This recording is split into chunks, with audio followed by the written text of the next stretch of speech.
Hello, everyone, and welcome to the Movie Bears podcast. I'm Jim Poliafco, and each week I'm one of the husky, hairy, huggable homos that get together on this podcast feed to do the thing that we love to do the most. Well, the most right after eating, drinking, and cuddling, naughty cuddling, I guess. And that's talk about movies we've seen with each other and with you via the magic of our live chat. If you want to join, check it out right there on your feed. So regular listeners to the show up front know that there are usually three of us on the show every week. But due to circumstances beyond our control, i.e. work, that naughty, nasty four-letter word, tonight we'll have to demonstrate our bear agility by working two-handed with myself and our other favorite huggable, hairy homo movie watching bear known as Will Lindis. How are you, Will? Hey, doing good, Jim, and I'm really loving your philosophy. You've just outlined like a world philosophy that I think we could all embrace, and that's eating, drinking, naughty cuddling, and movies. Yeah, Yeah. like those are the four pillars. Forget your four pillars. food groups, forget everything else. Like that's all you need. Yeah, it's amazing. Yeah, I can't think of anything else that would really would crack that top four right there. That's Nah. I mean, there's things like, friends and family and stuff like that. But you know what? I mean, from a self-actualization, from what is it, like Maslow's hierarchy of needs or whatever it is, food, drink, naughty cuddling, and movies. Naughty cuddling kind of covers the friends thing. I mean, to some degree. Some of them. Those kind of friends, yeah. Some of them, yeah. Yeah. Anyway, yeah. Did you have a good holiday? First of all, coming off of the Thanksgiving. Yeah, I did. It was a good holiday. I spent mine. I always split mine up over a few different things. I go, my family lives about an hour and a half from where I live here in Austin, Texas.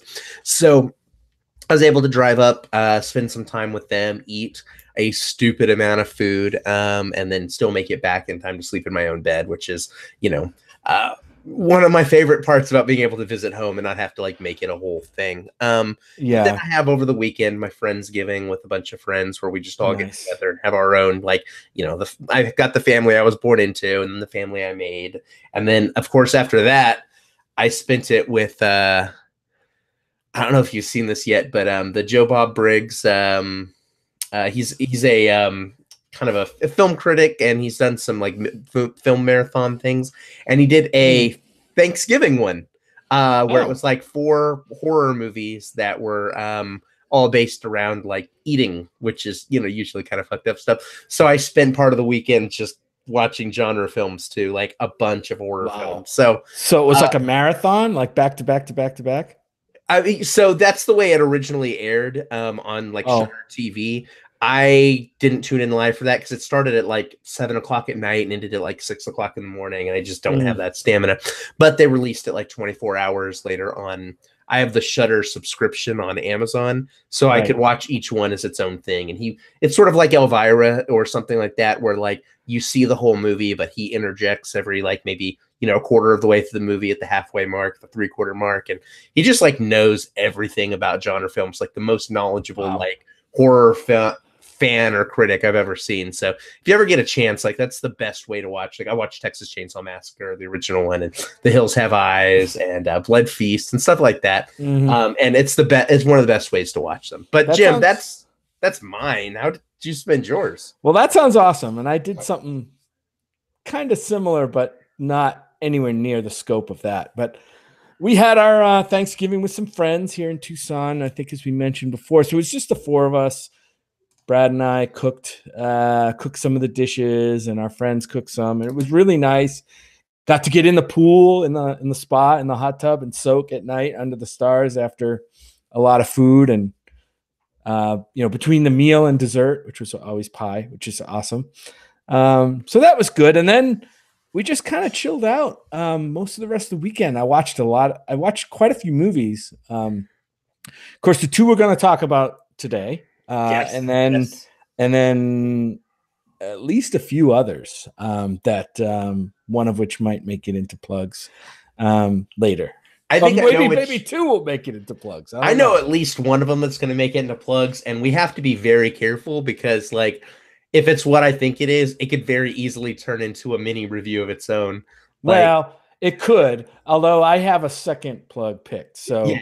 I won't step. I didn't want to like step on anybody. It's not stepping on toes. Like go get like whichever one you're most excited about sharing. But I was just like, oh man, if we do the one that I think we're going to talk about, which is I guess us getting a little ahead of ourselves, I can just see us going like, you know what? Let's just stay here for another hour and keep talking about this. About that. So I was going to say, your kind of movie, your genre movie experience. I did something similar, and I clicked onto, it might have been Netflix, and the new MST3K is up. Yes. And I watched. I don't usually watch that, but I did end up watching the first one of the new season, which is Mac and Me. This isn't a movie that I've seen clips of it, but I've never actually watched it all the way through. So that was kind of fun.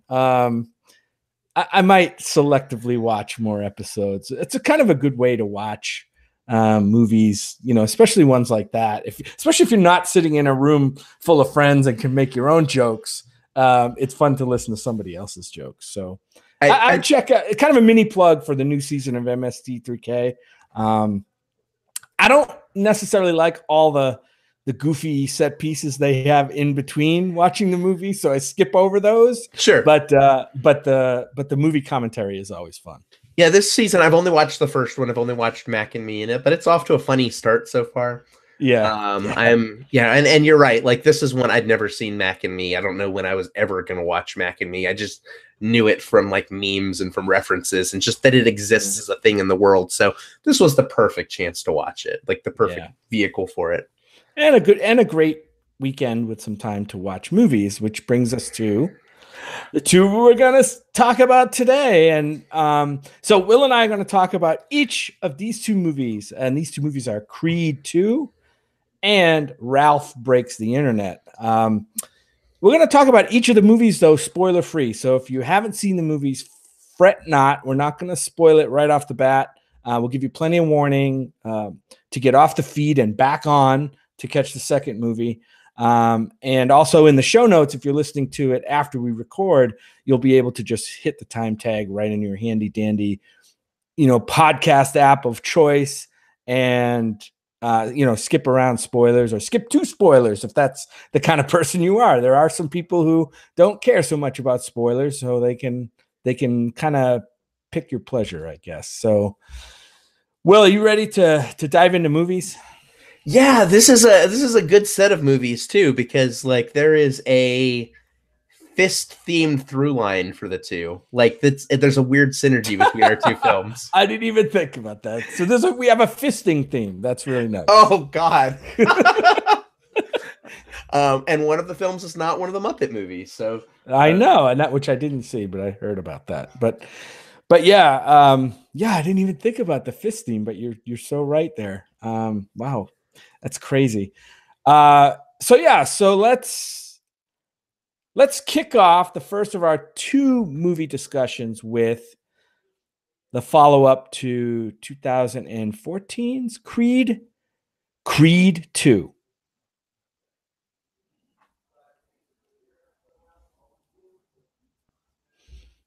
Okay, so I'll kick this one off. In Creed 2, we have the follow-up to, I guess it was a 2015 reboot of the Rocky franchise, which introduced us, some 40-something years later after the original Rocky, with a brand new main character protagonist, Adonis Johnson, who is, and maybe this is, I don't know if this should be no spoilers for anybody, the son of Apollo Creed from the first movies. This time, our protagonist is played by Michael B. Jordan, who we loved in a lot of films. This one has, of course, Sylvester Stallone. He practically owns the franchise, I think, at this point. He produces these movies. He writes these movies. He stars in these movies. And it's more, I think it's more evident in this one this Creed 2 movie than even in the first Creed movie. His presence in the movie, but is felt more kind of behind the scenes even. I like this follow-up. Definitely a crowd pleaser type movie, but because of that, I think it has a little bit less of an edge than the first film, which was a slight disappointment to me. I thought the first film was great. It did a great job introducing us to these new characters, how it sewed Rocky Balboa's character into the story. I thought was really good. It kind of gave it a fresh feel. This one seemed a little bit more homogenized, I guess. I don't know how to say it, but it just seemed more of a throwback to more of an action film, more interested in plot development, setting up some crowd-pleasing moments, which it definitely has. It's got some good action, straight-ahead story, a little bit predictable, and we'll talk about that maybe more in spoilers. This one also has the return of another character that we've seen in the original Rocky series, played by Dolph Lundgren, Ivan Drago, which is good to see him back. Will, I don't know, we'll talk about it a little bit, but I wish they kind of gave him a little bit more to do in this movie. And it'll get to some of my nitpicks about the movie. This is a good film. Like I said, a crowd pleaser. I think it's worth going out to see, especially if you saw the first one. I think it's a great holiday movie, especially if you're interested in this character that's played by Michael B. Jordan, where he's going, the fulfillment of the story. So yeah, I give this one a thumbs up. Not quite as high as the first one, but yeah, I think it's a go see for me. Will, what'd you think? Yeah, I'm gonna echo a lot of what you just said in terms of like the overall wrap up, which is this is a very good movie. I think that it, from an emotional standpoint, it knows the narrative points that it's using to try to get across those feels. And in some cases, maybe it's a little heavy-handed with them, but it packs a punch. It does what it's supposed to do. There's a lot of things to love in this film. The trio is back, and that trio being, of course, Michael B. Jordan, Sylvester Stallone, and Tessa Thompson, who I think have just a ridiculous amount of chemistry with these characters and help kind of breathe life into this new franchise. The two people that are not back, unfortunately, are Ryan Coogler, who was the director of the first film. Here he is just I believe he has more of a production credit. I could be wrong, but he is not the director. The director is a guy named Stephen Capel Jr.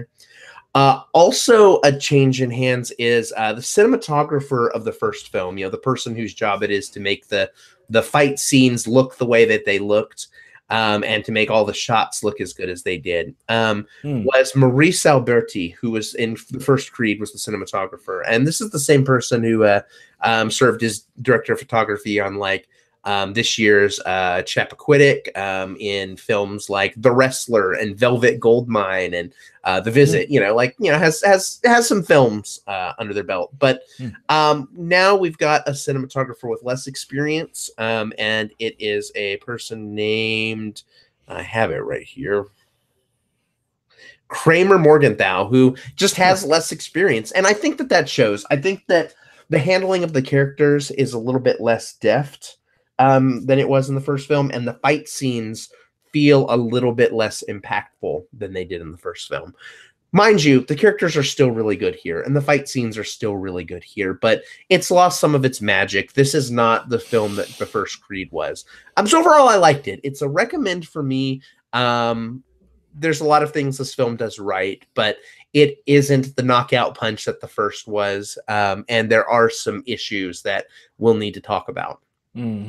Yeah, I see what you say, Will, about the cinematography, and I knew that something was different, but I didn't do any research on the cinematographer. It felt like instead of the inventive kind of fight choreography and photography that we got in the first one, it seemed pretty standard kind of fight choreography and the way they shot it, just maybe with the sound cranked up when he threw a body punch, the sound guy worked a little harder to make the impact be felt than I think than the cinematography in this movie. But still, I mean, the point get across. It just was done in a more inelegant kind of way, not a like, wow, oh my God, I'm blown away by this, but like, yeah, this is a fight, and that punch really hurt. Yeah, and I feel like in some ways, like I'm underselling the cinematography in that, like, I think it's perfectly serviceable. I don't want to like shit all over Kramer Morgenthau's work here, because I think he does a fine job. He does a very fine job, but the previous cinematographer and the previous director did something that was extraordinary that didn't translate here. The fight sequences in the first Creed, I remember there were a lot of sequences that held for very long periods of time. They didn't cut. They just let the choreography play out. And it takes a lot of guts to do that type of cinematography. Here, we have more traditional cuts and edits through the shots. Now, that said, you did mention the sound, and I want to include in that not just the the Foley mixing and just how the thuds sound. Although those are cool, but the score, like the Rocky movies, have these like kind of iconic score moments, and those are woven through this film in a way that served nostalgia, and that's what this film really is about, like servicing nostalgia. We'll talk about that from a story perspective here in a minute, but just seeing these characters and the legacy characters, the people that are spawned from the characters from the original franchise, seeing them playing out some of these beats or playing out their own story beats while this music plays, like that was a lot of fun to see. Yeah, and you're right. I did notice the score a little bit more in this one. I also wanted to talk about some of the performances here. I mentioned up front that Dolph Lundgren is in this one, and lo and behold, he has a son who boxes, who we see in this movie, who I found their characters to be interesting, but the movie left me wanting a lot more from those characters. I wanted to, the movie hinted, well, stronger than hinting, but there was conflict in their characters, and I wanted more of that. They only showed a little. We already knew the conflict, most of the conflict that our main character, Adonis goes through, and his now wife Bianca. I guess his life partner Bianca, played by Tessa Thompson, and the relationship with Rocky, of course, is well established in the first movie. But this movie still spent a lot of time on that, and I thought the movie, maybe in my mind, could have been helped by more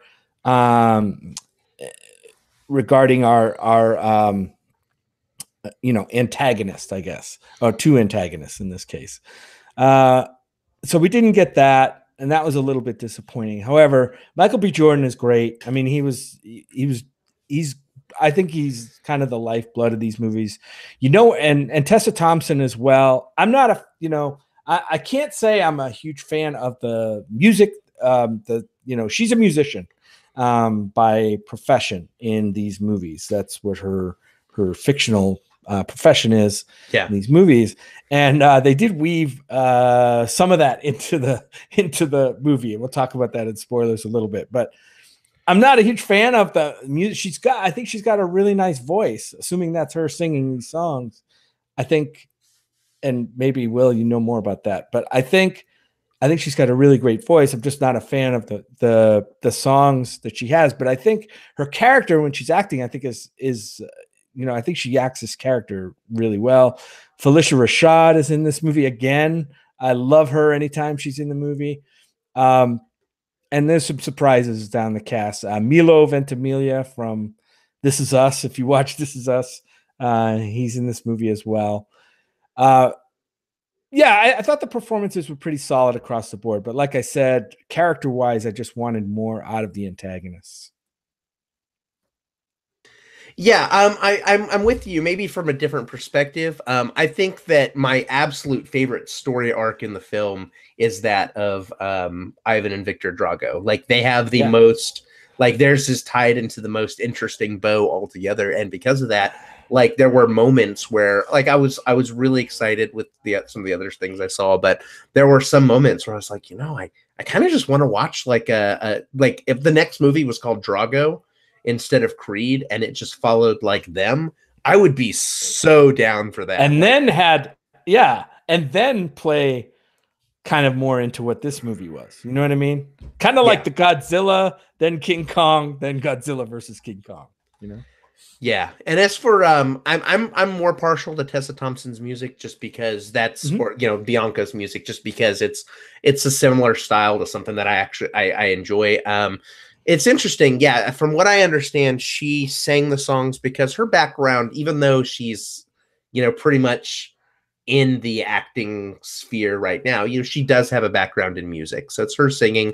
In fact, her girlfriend is one of the probably best musicians working right now in Janelle Monáe. Ah, So yeah. So just I know that I don't want to take anything away from Tessa Thompson's songwriting ability because I know that she worked on writing these songs, but having Monet as an influence in your life can't hurt in kind of yeah. crafting I these do songs. like Janelle Monáe's music a lot. And I did not know, Will, that they were girlfriends. This is a revelation on me. So I've got a homework assignment for you, and it'll take you maybe 30 minutes. So it's one of the easier homework Okay. assignments possible. So Janelle Monáe's latest album, when she came out with it, because she is a storyteller and she's involved in like doing a lot of acting. She was in Hmm? Moonlight, and she's in I think the Marwen movie coming out later this year.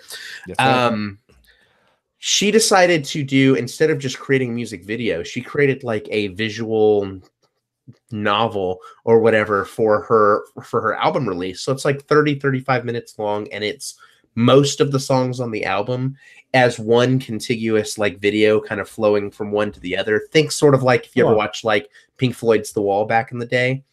And the story is her in this like kind of oppressive dystopian society and her girlfriend Tessa Thompson, like or the character played by her. And so you get to see both Tessa and Janelle in that, and it's Oh, great, cool. a great way to experience music. So it's only Wow. 30 minutes. So instead of like, oh, All watch this right. 2 hour movie, like watch this 30-minute music video.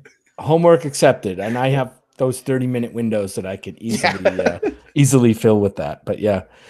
So okay, so it sounds like we both kind of like this movie. Maybe we didn't like it quite as much as the first one, uh, but we both really liked it. So, what do you say we go into? We got some moments to talk about in this movie that we'd like to unpack. So, can we go into spoilers? You think?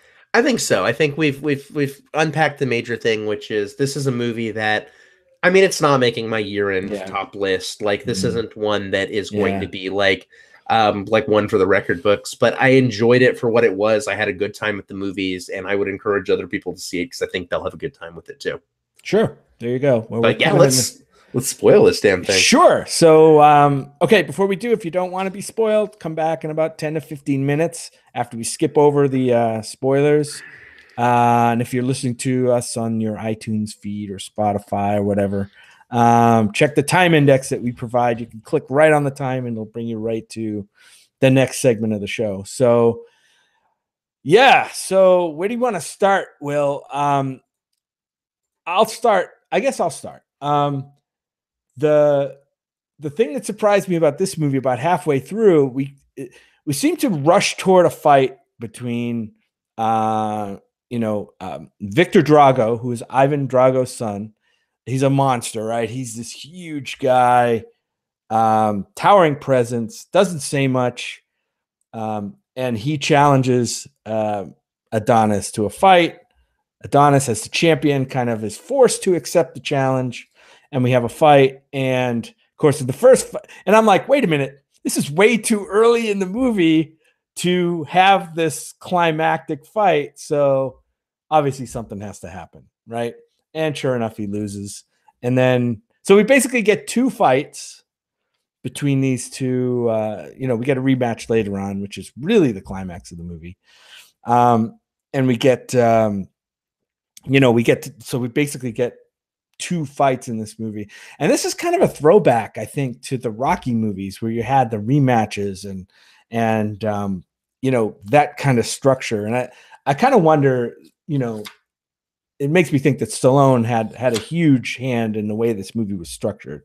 Maybe more so even than the original, than the Creed movie. But what'd you think of that structure, first of all? I mean, that structure was sort of necessary for the type of story they were telling here. This is a film that lives very much, and I don't say this as a negative, but this film lives very much in the shadow of the Rocky franchise. Specifically, the stories that it's trying to tell, the characters, the theme, all tie into this legacy that started 40 years ago.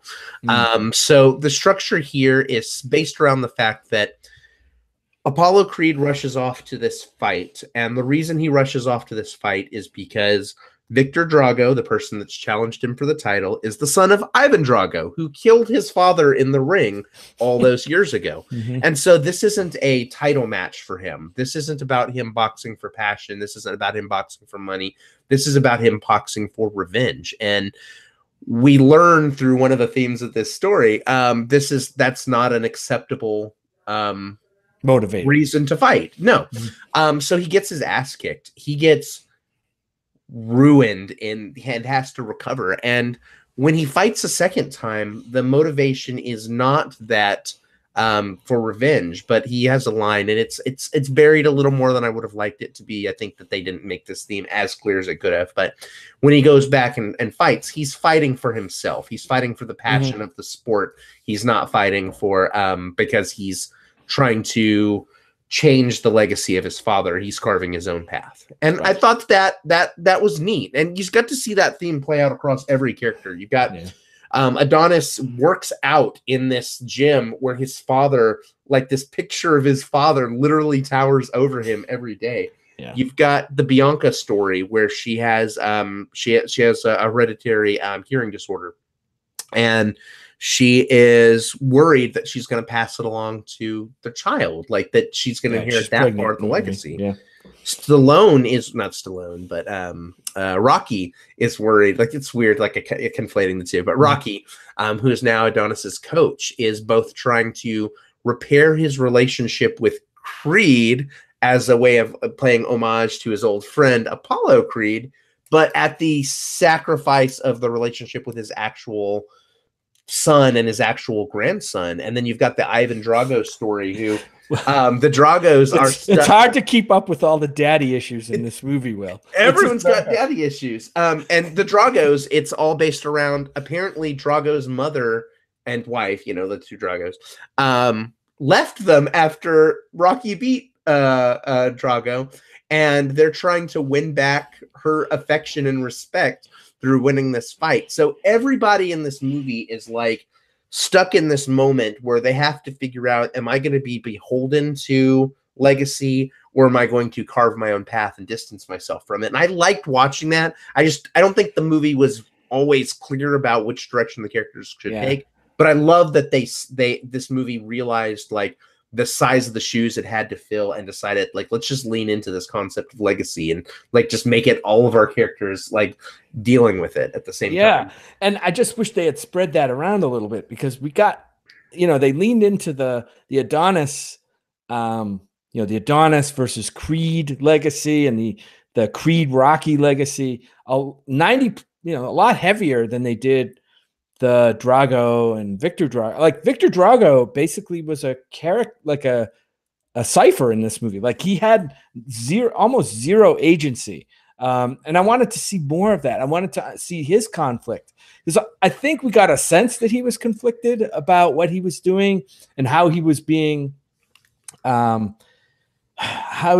groomed by his dad, and his dad's blind drive to maybe please his ex-wife or something. It was kind of interesting to get a glimpse of that, but also frustrating to not see more of it. And I thought they left a bunch on the table there.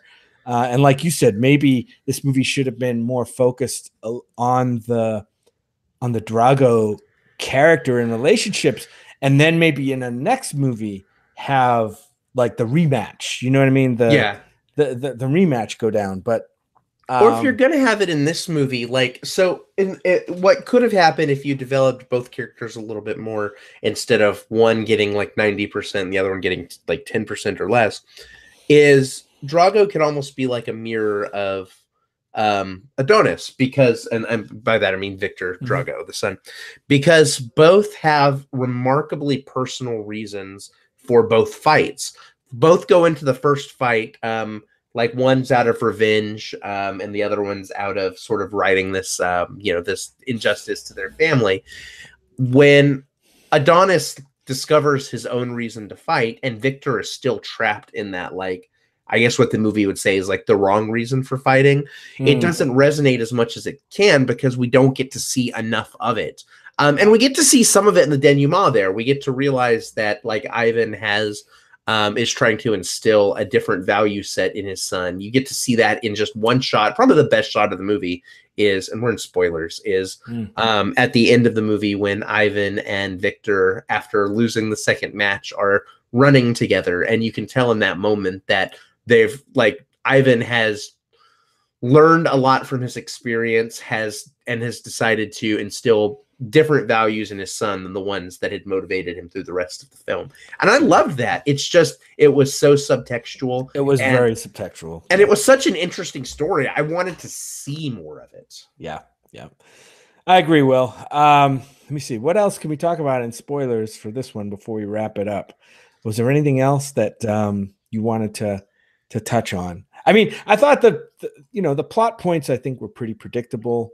From the baby, from something going wrong with the baby, which, I mean, that foreshadowing was crazy and very kind of obvious.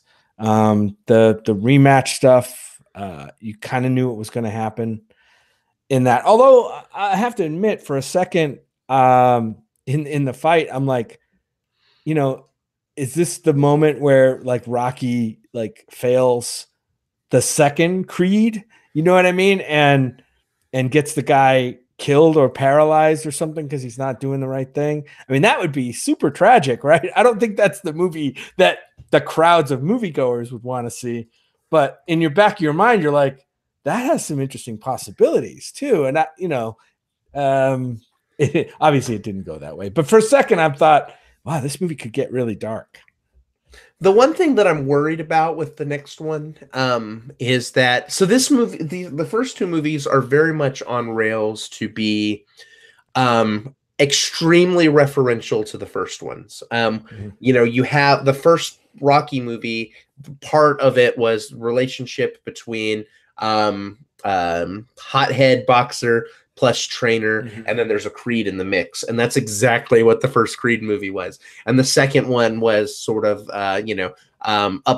boxer is now higher on his game but has to deal with Drago, and that's what this one was.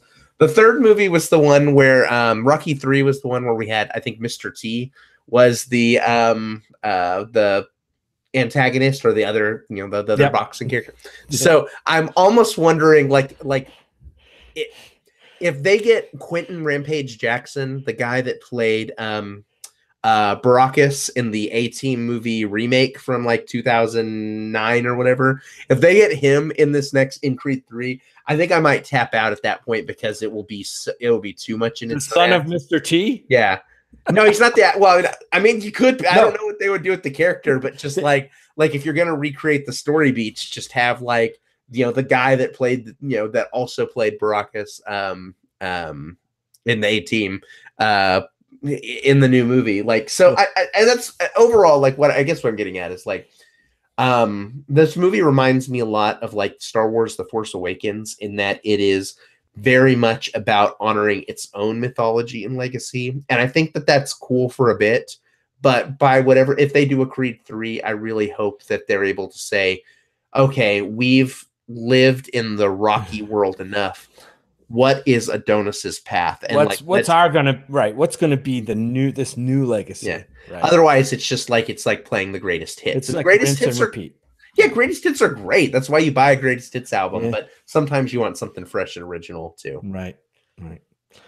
Okay. Well, I think we've pretty much thrown in the towel on Creed 2 and ready maybe to move on to our next movie, which is another one that did very well this weekend, by the way. Both of these movies did really well at the box office, it seems. This next movie is, we're going to move right into it. It's Ralph Breaks the Internet.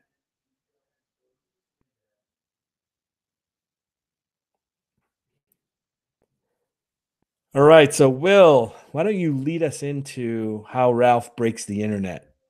Or maybe not tell us how, but at least until spoilers. Yeah. No. With his fists. He forgets to turn it off and turn it back on again. Yeah, exactly.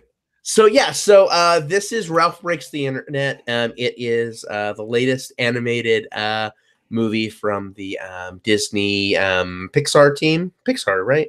Or is it just Disney? I want to say it's. Let me see. I remember. You go ahead. I'll I don't remember. It's at a certain point. Like it used to be, I felt like I could differentiate the two super cleanly, and now it's like, well, I don't know if I can. But anyways, it's so this is the sequel to Wreck-It Ralph, which came out like 6 years ago, and the story takes place 6 years later as well.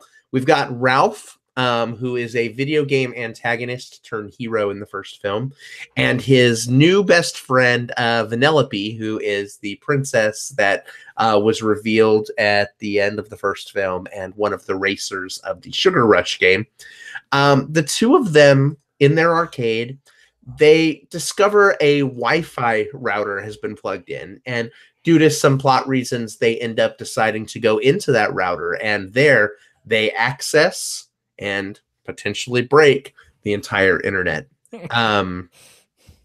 I really enjoyed the first film. It wasn't perfect, but it did a lot of things that that films don't do right these days, in that like it did a lot of referential things while not relying on those for its humor. In other words, like it had a story to tell, and you could, even if you didn't get who all the characters were in the background, you could still follow along with Ralph and his story. As much as I liked that one, I might like Ralph Breaks the Internet even more. I very much liked this movie. This is a film about friendship, and specifically about the way friendship like changes over time. And I think that that's a very mature theme, and we'll talk about why that is when we get to spoilers. But I think it's a very mature theme for essentially a kid's film. Most of the time, the themes are very simplistic. Be yourself, trust people. And here we've got one about what it takes to be a good friend and when you're being a bad friend in a kind of a complex way. Of course, this isn't a film that's about themes. This is a film about two characters going on a wacky adventure, and the adventure they go on is a lot of fun. The worlds that they experience are very fun, are very interestingly realized, and it's fun to think about. Like, this essentially has the same setting as the Emoji Movie, but one of them is an absolutely stellar movie, and one of them is just absolute trash. And it all comes down, and it goes to show you that you can make just about any story that you want as long as you execute it well. They execute this incredibly well. I think that one of my standouts is Gal Gadot has a character in this. Wonder Woman herself shows up as one of the major supporting characters. New to the franchise here, a character named Shank. And she is so much fun. I love the way that she interacts with the story in this world. I love the world that Shank herself occupies. I just love these characters. I felt for both of these characters. I laughed so much at the hijinks they got into, and felt genuine I felt genuine, not just fear for, like, you know, the more epic stakes of the things they're doing, but also for the smaller stakes, because in addition to the internet being up for grabs, so to speak, so too is their friendship, and I worried during that, and that's a lot to ask for from a kids movie.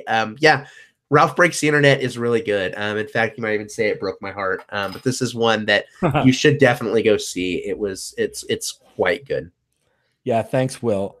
Good intro. I did look it up, and I think it's just Disney, not Disney Pixar. But yeah, okay, cool. Thanks. I'm with you. I think I liked Wreck-It Ralph, the first movie, a little less than you did the first time around. I wasn't too enamored with the movie. It just got too busy for me, and I kind of got lost in the busyness of the movie and kind of lost the main thrust of narrative and character thrust of the movie. This one I enjoyed way better. I thought this was a big step up from the first movie, at least for me. I know for you it's less of a step, but still a step. I love the quote unquote message of this movie and the themes that it presented. Like you said, I thought it was pretty, some pretty grown up things addressing here. And for me, Vanellope, I related more to the Vanellope character than the Ralph character in this movie. But even though both of them have things that they learn in this movie, and we'll get into those a little bit more in spoilers, especially with the Vanellope character. There's a great song that comes out. Who'd have thought that we'd get like a great like musical number song that comes out of this movie that is a based around a video game that you normally wouldn't maybe kind of relate to this movie. Let's just say that for now. And again, we'll get into that a little bit more. Yeah, I really liked it. I thought the voice characterizations were great. I'm with you. Gal Gadot as Shank was a great addition. I hope we get to see her again in the next one. I know there's going to be a next one. We got Jane Lynch back, Alan Tudyk back. Alfred Molina is in this one, which is a good addition as well, I think. And of course, John C. Reilly and Sarah Silverman. I really fell in love with the Vanellope character in this movie more than the first one for some reason. I just thought her character was more fleshed out. She seemed to have more of a mature kind of agency to her in this movie, even though she's still a little girl. And I really dug that. I only kind of would knock this movie down for it kind of went more to a plot driven movie at one point, maybe 2/3 to 3/4 of the way through the movie, when it got to more of the just say the more of the kind of Ralph internal storyline.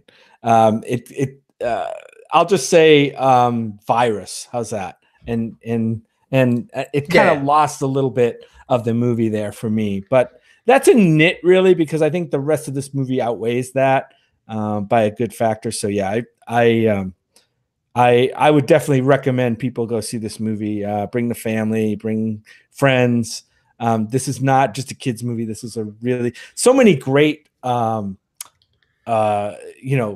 references to everything that we love and hate about being on the internet and social media, and just so much funny stuff. You've seen it. If you've seen the trailer, you've seen the Disney princesses are in here, which was hilarious. It's funny in the trailer. It's even funnier in the movie. Even down to what they were wearing. I thought we were just having fun we were having fun at each other, just kind of picking out what each Disney princess was wearing and having a good laugh over that. I thought that was genius. So yeah, this is a really fun film.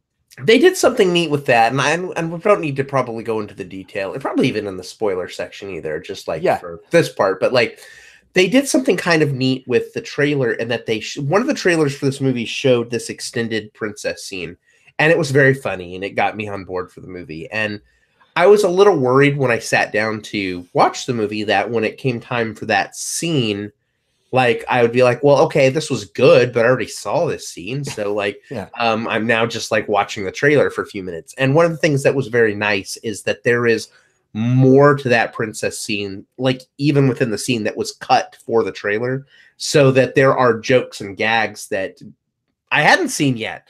So I won't say what those are. I want people to just experience them, but like, it was very smart, and I felt very glad that I hadn't already experienced all of the joy just in the trailer. Yeah. I think smart is overused for movies, but I think in this case it applies really well because I think they did some really smart or intelligent or really wise choices in this movie. I think the Disney princesses kind of comes off initially, and when you think about it, it's like, oh, that's softball stuff. Like, they're just kind of advertising their movies and want to get as many in there as they can. But it really adds a whole level of comedy to this movie. I almost wish we had seen maybe a little bit more of that sprinkled throughout the movie. That would have been even cooler. But there's another choice they make about one of the environments that these characters go into in a part of the game, in a part of the movie. That's a Freudian slip right there. That was like, you wouldn't have, it came out of nowhere. Like, oh my God, they're going there, and what the fuck is going to happen? And you see what happens, and it's really cool the way it works out. There's a chase scene in this movie that pretty much outdoes most other chase scenes that I've seen. I mean, we saw a big chase scene at the beginning of Ready Player One. I think this one was better. This was I was about to mention the exact same one. This was a better chase scene than the one in Ready Player One. Yeah. So and worth it just for those moments. But yeah, I enjoy. I can't wait to talk in spoilers with you about this. I really enjoyed it. I can't wait either. So maybe let's not wait. Yeah, let's plug in and do spoilers. I'll say it again. We're going into spoilers for about 10 or 15 minutes for Ralph Breaks the Internet. If you don't want to be spoiled, and I suggest you don't with this movie, I suggest, my suggestion is skip over spoilers, go see the movie, then come back and listen to our spoiler segment and share in the fun that we're going to have when we talk about it. But spoilers for Ralph Breaks the Internet starting now. Will, where do you want to go first? Yeah, so I think the Disney princesses and their relationship to Vanellope is an interesting place to start, because so we knew that Vanellope was a video game princess at the end of the one. She was the princess of Sugar Rush Kingdom, and or Candy Rush, or what? I think it's Sugar Rush. Yeah, Sugar Rush. So she was the princess of that. So she meets the Disney princesses and they sort of grill her, but they find out that she's a princess, which means technically she is a Disney princess now too, which is cool for like just all of us to know that. That's a cool club to be in. It's a cool club to be in. It's a profitable club to be in too. But what's great about them is it's not just there for the tongue-in-cheek joke, although there was a lot of humor in that scene. One of the things that happens in almost every Disney princess movie is there's what's called the I Want song. And it's the song where someone basically sings about what their motivations are and the thing that they most want out of life so that they can go off and capture them. You know, every Disney movie that has singing tends to have that song. And it's usually the Disney princess that sings it. So Vanellope has this moment where she's not really into it, and then all of a sudden she has her I Want song, and what she realizes she wants is to leave Sugar Rush and to play in the world of Slaughter Race, this like super realistic, think like Grand Theft Auto or something like that type world, where it's like it's a gritty racing game where like people get shot and fragged and it's online multiplayer. Run over. Yeah. What's cool about it too is her want is at odds with Ralph's want, and that's where the conflict of the movie is. And I think that movies should do this more often, is to put conflict between characters that isn't just I'm the good guy and I'm trying to beat you. Both characters here, you can understand their point of view. Vanellope wants to experience a world that's a little bit more chaotic and where things aren't quite as rote and quite the same, and she can experience that in Slaughter Race, but that means she'll have to spend way less time with her friend Ralph. And his conflict is he's finally gotten a friend after years of not having one. And and that's turning into what's potentially like a codependent or smothering relationship. And if he doesn't fix that, it will prevent Vanellope from living out her dream. And so that plays into the major plot of the film. He becomes like he gets infected with this insecurity virus that spreads and creates this giant formed of a bunch of forms of him that are all just desperately trying to get Vanellope's friendship and wrecking the internet in doing so. I liked all of that. I liked that the two conflicts of these characters were based on their personal wants and wishes and how those two things both meshed and collided with one another. Like that's, you mentioned smart, like that's smart script writing. Like that is developing a theme all the way through, and it's complex for a kid's movie.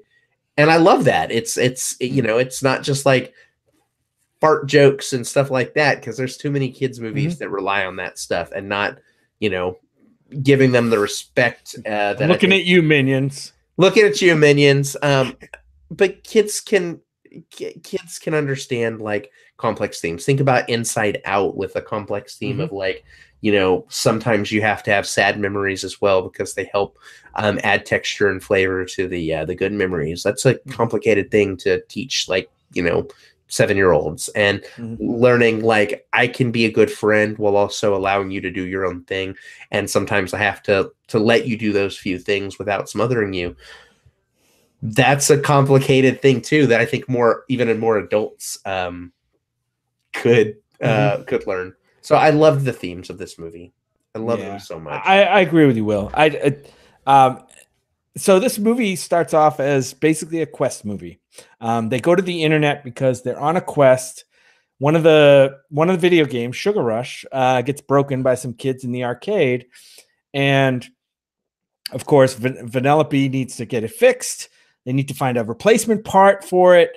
It's a very rare part. They can only find one on eBay, and it's like $27,000 for the part. And Ralph, of course, as with Vanellope as his best friend, wants to help her find it. So they go to this place through the router and into the internet, and they are stumbling around until they find the part on eBay.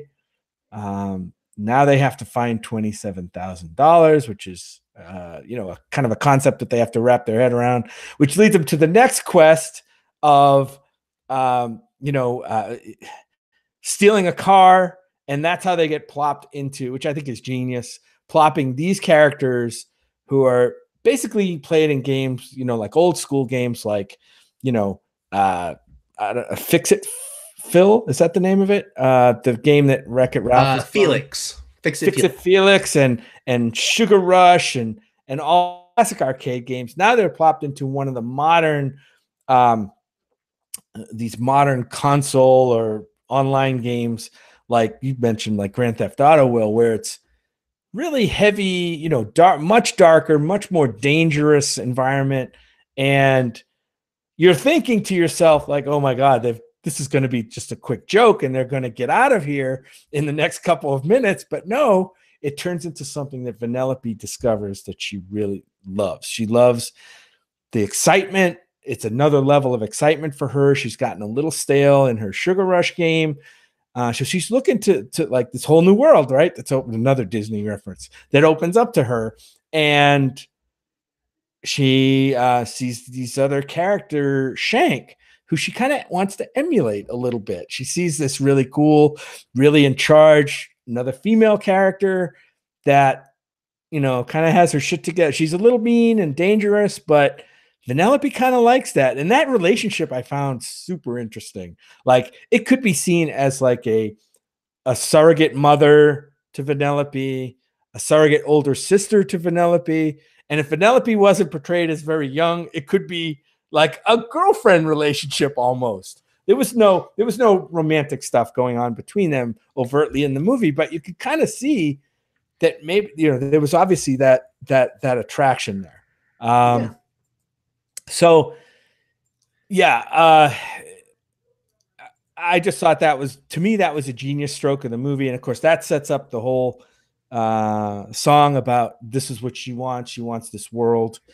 She wants to live in this world. And that also sets up the conflict with Ralph because he feels like he's losing a friend, and he feels like she's rejecting him and rejecting his friendship.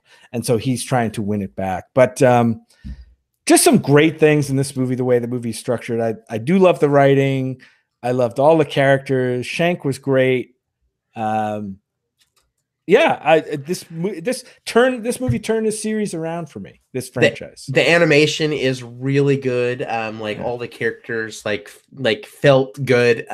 Like that's what you want out of an animated movie. Like the characters feeling like whatever animation style it is, that they feel like they fit in the world, and they fit very well in this world. They also, since there's so much about the internet here, there's a bunch of there's some layup jokes that they do, Twitter is a bunch of tweeting birds. Okay, whatever. Yeah. But past all that, I think this film really understands and parodies internet culture in that it's all about going viral and getting likes and being the next thing. So it's great. Ralph both breaks the internet from a Kardashian theme, and that he becomes the new hit viral sensation, and then he breaks the internet in that his virus runs rampant and crashes a bunch of things. Right. It's a lot of fun. This movie is a lot of fun. Yep. Okay, so we're on the same page with this one. Any other spoilers, Will, you want to talk about before we that are in this movie? Are we gonna? I know this is sort of how the sausage is made thing, but are you gonna find a comfortable way to incorporate the Slaughter Race song into the the show? I just might. I'd love to. It's a song I've listened to a few times because even in the song, in the lyrics of the song, there's a lot of fun to be had. Yeah. To listen to. By the way, that song is written by Alan Menken. Oh. By the way. Yeah, who wrote Aladdin songs, and he's written the Little Mermaid songs and Little Shop of Horror, all the way back to Little Shop of Horrors. So one of the greatest musical writers for musicals that's still working today. So I was surprised to find that. I guess I was surprised when I heard it, but then when you listen to the song, you're like, oh yeah, that's a freaking Alan Menken song. Why didn't I know that? But it makes sense. It makes sense because this is a film that when it did the princess stuff, it didn't go for kind of cheap, easy jokes, or mostly. The Princess Want song was written by someone who can write Princess Want songs, and the voice actresses that they got for the princesses were, aside from the ones who are no longer with us, because this goes back to Snow White. They were the original voice actresses. That's right. So you have a lot, this is the actual voice of Belle, the actual voice of Ariel, the actual Idina voice Menzel. of Moana. Idina Menzel is back. Adele Mazine, all of them. Adele Mazine. They're all back, and so when they're voicing the characters, it sounds like the characters because it is the characters, and that's again, that it makes it sort of a love letter as opposed to just sort of a cheap joke. Right. Yep. Fantastic movie, worth going out and seeing. Who knows what they're going to do next, but this is one kind of original, even though this one is a sequel, but this original franchise is one that I would like to see more of. So hopefully they'll have some fresh ideas, keep us going. Okay. So, which brings us to plugs for the week, Will. I'm going to let you go first because I think maybe I know where you're going, but I'm not sure. I have something else, I think. I don't know. I'm going to save the one that I think, there's one that I think we both want to plug, so I'll leave you that one. I don't know. Okay. We're both playing coy. Maybe at the end of this we'll end up with a third plug. Maybe we can just do it nice and easy like that. So I'm going to plug two things, which will segue into your plugs. I'll do it that way. All right. First thing I want to plug is the movie Green Book, which is out in theaters right now. It's decent. It's not the best movie I've seen of the year, but it's good enough. Does the trick. It's by director Peter Farrelly, one of the Farrelly brothers, who's normally known for doing comedies. And instead, we've got sort of a road trip friendship movie starring Viggo Mortensen as this super Italian bouncer type guy. who is hired to drive around this pianist, Don Shirley, in the 60s, played by Mahershala Ali. Since it's in the 60s, they're going on tour through the Deep South for this piano tour, and having to deal with all of the racial tensions that come along with that, as well as the culture clash that comes from this super blue collar, like Italian guy who just doesn't know diction all that well, and this incredibly high class, very like diction centric and very much like etiquette refined character in the Mahershala Ali character. And so just sort of their culture clash and the culture clash of kind of like white versus black in the South. All that stuff is very neat. Some of it feels a little like it doesn't hit as hard as it should, and some of it feels like it's maybe not as earned as it could be. But what really does work here is the friendship between these two characters. And since this is a movie about their friendship, that's the thing that most matters. So it's called Green Book. It's in theaters right now. The other thing I want to lightly plug, and I figured since we were both sort of tap dancing around it, I would start it and then just turn it over to you so you could take the reins on it, is The Ballad of Buster Scruggs. Yeah. Is that what we were that was one of them. That was one of them, and we're going to talk about that when I plug. But I'm going to make another quick plug first. Uh-huh. How's that? Do it. Yeah. I'll do it quicker. I got to see a documentary this weekend that quickly has jumped to near the top of my list of documentaries this year. This was called Free Solo. Uh-huh. If you this documentary kind of knocked me out. It's a movie about this climber. He's a rock climber called Alex Honnold. He's young. And he becomes, no spoiler here, he becomes the first person to ever free solo climb Yosemite's 3,000 high foot El Capitan wall. And I've been to Yosemite and I've seen this wall, and Yosemite is freaking amazing. But like, to imagine anybody climbing this wall with no ropes or safety gear is awesome. But more so than just a climbing movie and like a great documentary about him performing this feat, is kind of the insight into this character and what makes him tick. Because here's a guy who's driven to do something where one mistake is the end of his life. Like, it's not like, oh, I'm just going to stop climbing. It's like he misses a handhold or something and he's done. And to put, it's just so far removed from my mindset to imagine what that mindset is like. It's astounding. Not only that, but the photography in this movie, I don't know if documentaries can win cinematography awards, but this one would definitely deserve one. It's one of the directors here is Jimmy Chin, and he's done a couple of mountain climbing movies. Maru is another one. I don't know if you got to see that one. Yeah. He was a guy who filmed most of that one, and he's incredible. So yeah, this one's called Free Solo. It's going to probably be on video on demand soon. But if you get a chance to see this in the theater on the big screen, I highly recommend it.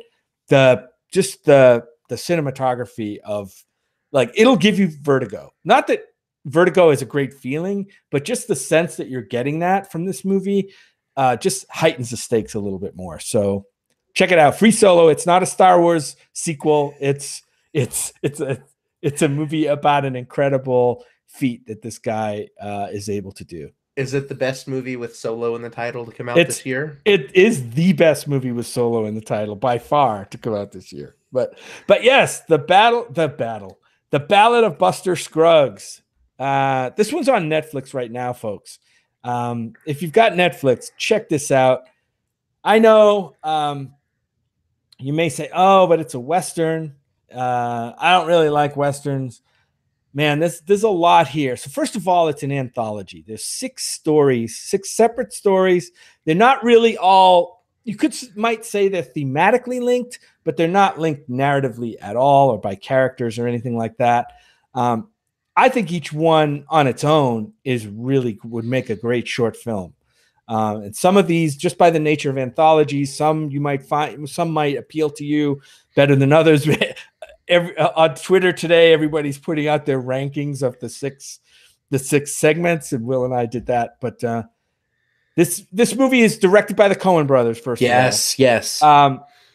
I have to say, you could tell it was a Coen Brothers movie. This was not as much. It's not a zany comedy like Raising Arizona. I will tell you that. And maybe one of the segments has some of that cartoonish comedy in it, but there's some really heavy stuff. It's really, well, I'm going to let you talk about it a little more because I've talked about it enough, but I highly recommend you go on to Netflix and see this. Again, the cinematography is great in this too, but yeah, go ahead. Yeah, I always love the idea of anthologies more than I end up actually loving the anthologies, because the problem with anthologies is you can have a great segment and then you can follow it up with a bad segment, and now they're both part of the same film and you have to kind of judge both. And the good thing about this is I liked all 6 of these stories. Like, there are some of them that I loved, and then some of them that I just liked, but all of them I adored. And what was neat about each of the stories is they sort of turned on their head the tropes that you experience in a Western. So one of them subverts the idea of the singing cowboy, like Riders in the Sky or whatever. One of them subverts the idea of the charming rapscallion outlaw. One of them subverts the idea of the story of love on the frontier. And so there's 6 of these different stories that take these different subversions in pretty interesting ways. So yeah, it's so much fun. I almost feel like there's, if we had just ample time, we should almost do like a mini-sode, just like breaking it down, almost like we would like a season of like Black 6 Mirror mini or something reviews, like that, right? 6 mini reviews. Yeah, like each one is like 5 minutes in and out, and or something like that, because I think it deserves more discussion. This is the plug section, so we're not going to give it more, and that's good. But in lieu of that, I do think that people should go check it out and reach out to us on Twitter and tell us what your favorite segments are, because I'd love to continue that conversation with just any of our listeners. Yeah. All right, so that's The Ballad of Buster Scruggs. If you got Netflix, just go watch, and you got like 2 hours. Just go watch it. It's definitely worth your time. All right. Well, thanks for plugs, and thanks to everybody for listening, whether you joined us on the live show or you're listening on what Brad would call tape delay on iTunes, Stitcher Radio, Spotify, or on our website even.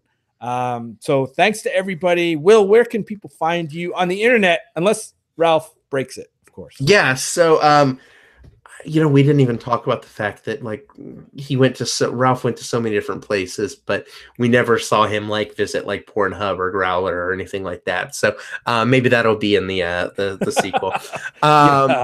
So no, it wasn't that adult. Right? It wasn't that adult.